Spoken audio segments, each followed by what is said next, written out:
Hi, this is Ned Blackwood, snowboardaddiction.com. You're checking out the backside 360 video lesson. Before you get into this trick, you're going to need to have front ones, cab ones and back ones down. They're essential building blocks for the back three.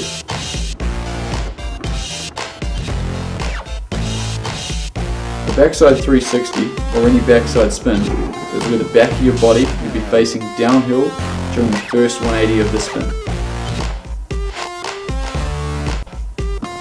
The first thing you need to feel is how the body rotates at 360, and the best way to do this is jumping on flat ground with the board off. Wind up, jump off both feet and simultaneously release the body's momentum into the backside direction. You can do this anywhere, however I find it most useful right in front of the jump you wish to hit. This makes it easy to visualize your trick as if you have your board on. Notice how you're not only spinning with your arms and shoulders, but also your core, hips, knees and feet. It's really a full body movement that helps you spin smoothly. Keep your head looking in the natural direction of travel and try to trick your mind that you're already doing it. Pay attention to where you'll be spotting the landing.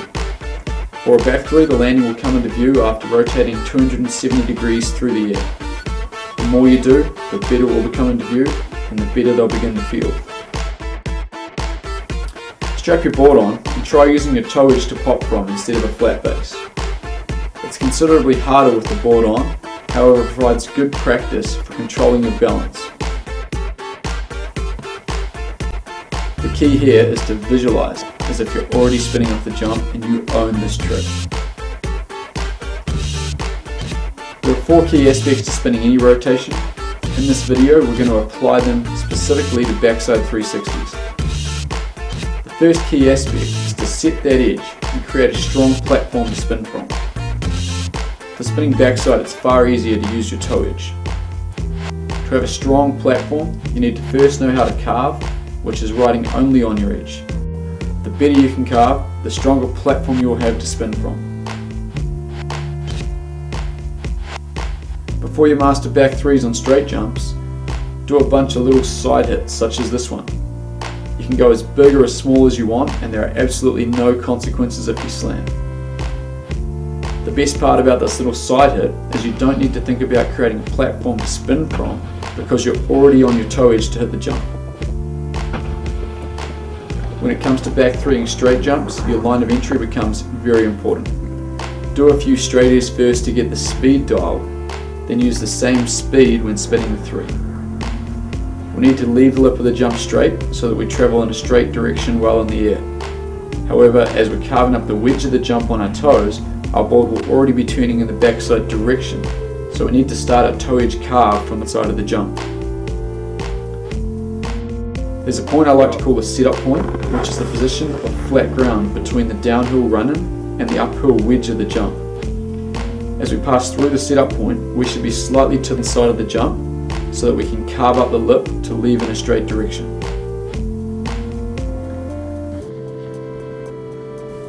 The second key aspect is winding up. You wind up in the opposite direction you wish to spin, so that as you pop off the lip, you can release that momentum into the desired direction. The wind-up begins just as you pass through the setup point and uses the arms, shoulders, hips and knees.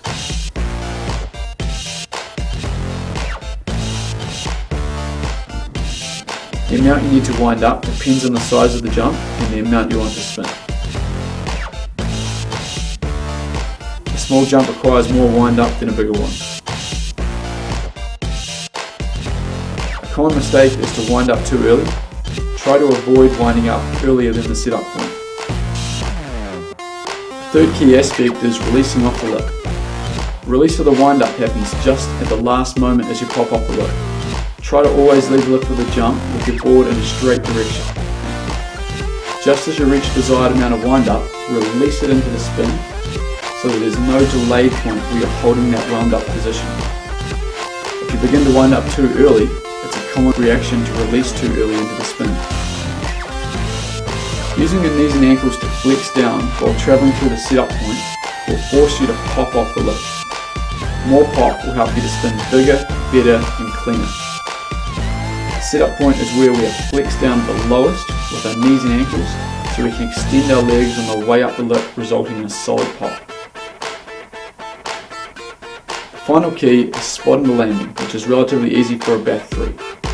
As you come around 270 degrees, the landing will begin to come into view. You'll have full view of the landing for the last 90 degrees. Get ready to stomp and absorb with the knees and ankles. Right away like it ain't a thing.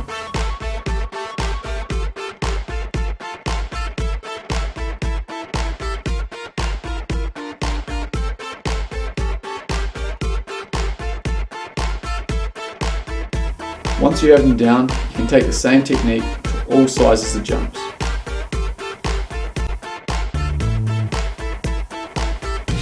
And when you've got back 3s on lock, you can combine a back 1 on the end and you have a back 5. It's the next step up.